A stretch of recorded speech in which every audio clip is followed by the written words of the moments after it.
Hey everyone, it's Byron. I'm here again to testify for Jesus Christ. I want to cover a dream that I had back this October the 4th, 2011. I called it foreign infiltration at the time that I labeled the dream. Just want to go through it real quick. Initially, I was in my backyard that I grew up in when I was a young kid. There's some men I was working with back there. Everything seemed fine until I began to deal with some conversation with the men. At one point, I was working with one guy side by side. Suddenly it came to me, I came to understand through conversation, this guy was loyal to a country that had an AK-47, and I knew I was loyal to a country that had M16s. That conversation went on for a little while. I left that location, went around the house to the driveway. In the driveway, I ran into a man. He was holding a tank wheel. Kind of helps to suspend the tank on the track. When I looked at it, I knew that's not in U.S. inventory. I spent a little time in maintenance in the Army. I knew that's not one of ours. That's from another country, you know. I just kind of marked it up. Okay, we got two foreigners here right along beside me here, one in my backyard, one in my driveway. I left that location, went down the street. I was pushing myself on this little mechanic seat. I was actually laying with my chest on the mechanic seat, pushing one of my legs. I don't understand that totally. Went down into, when I came to one street, I passed by three men, and by looking at those men, I knew these aren't the kind of dudes I want to hang out with, you know. I passed them on the street. As I continued down the street, I looked, the street went down a hill. At the bottom of the hill, I saw 20 to 30 people in prison uniforms. And I realized, okay, I'm definitely on the wrong street. I got to turn around and go back. I turned around, went back, past the three men. Just as I was just thinking I was fine, everything's cool, this one other foreign guy came after me. He looked like he was trying to just literally, physically, he was going to stop me. He got about 5 feet from me, and I started crying out to Jesus. Jesus, help me, help me, help me, help me.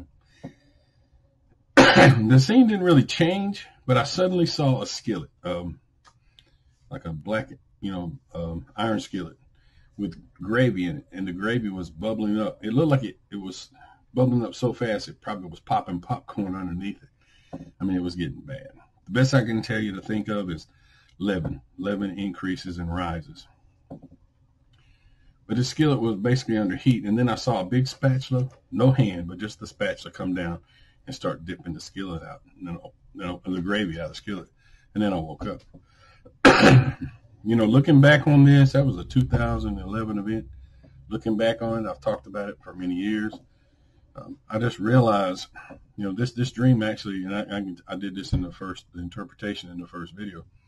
This represents the church, and it represents people with the wrong gospels, loyalty to another country. Like, for example, there's a song called Beulah Land. It's real pretty. It's a Christian song. I'm longing for a country, I've never been to before. Well, there's other people that are going to church. There's other people that are preaching from the pulpit, etc. They're not longing for that Beulah Land that I'm longing for. There's an infiltration that's going on. And what I think I saw at the end, that Jesus was going to supernaturally scoop out the leaven, the false teaching and stuff like that. And potentially, because it was in that skillet, potentially it may have been by turning up the heat. Not necessarily stopping the false teaching, but stopping people from being prisoner to the false teaching. I honestly think that those people down that street were Christians who've been carried away with, quote unquote, every wind of doctrine, or a wind of doctrine that has made them prisoner. I think based on the dream also that I was on that road at one time myself, and I got turned around, right? Let's end that dream. We'll talk about that dream. In other dreams, I've seen a dream where I saw horses going the wrong way down the street. I thought to them, or my thoughts turned them around. Got them turned around on another street. That was in New York City. A buddy of mine had a dream. Excuse me. I'm sorry about the coughing. A buddy of mine had a dream where he was going down the street the wrong way. He couldn't get turned around.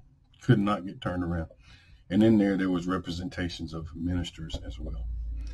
I am telling you, just as sure as I'm standing here, there is false teachers out here everywhere. There's enough false teachers that if you were to just look around and listen, the most popular views will be the false. And potentially what appears to be the least popular views might be true. That's how prevalent false teaching is in the world today. And I want to say particularly the United States. And I think the United States have exported a lot of bad things out there into the world. So I just wanted to record that. I wanted to refresh it on my YouTube page. It's been 8 years. I guess it's about time. I'll be going through some other old stuff of mine. But I just want you to realize the danger, the potential that any old body you're listening to, sounding really good, sound like they know what they're talking about, can be Satan's minister who has transformed him into an angel of light. And he can be sneaky. I'm going to do a video here soon of a guy that's real sneaky about how he preaches or teaches false doctrine. So anyway, beware and be careful. Be good. We'll see you. Bye.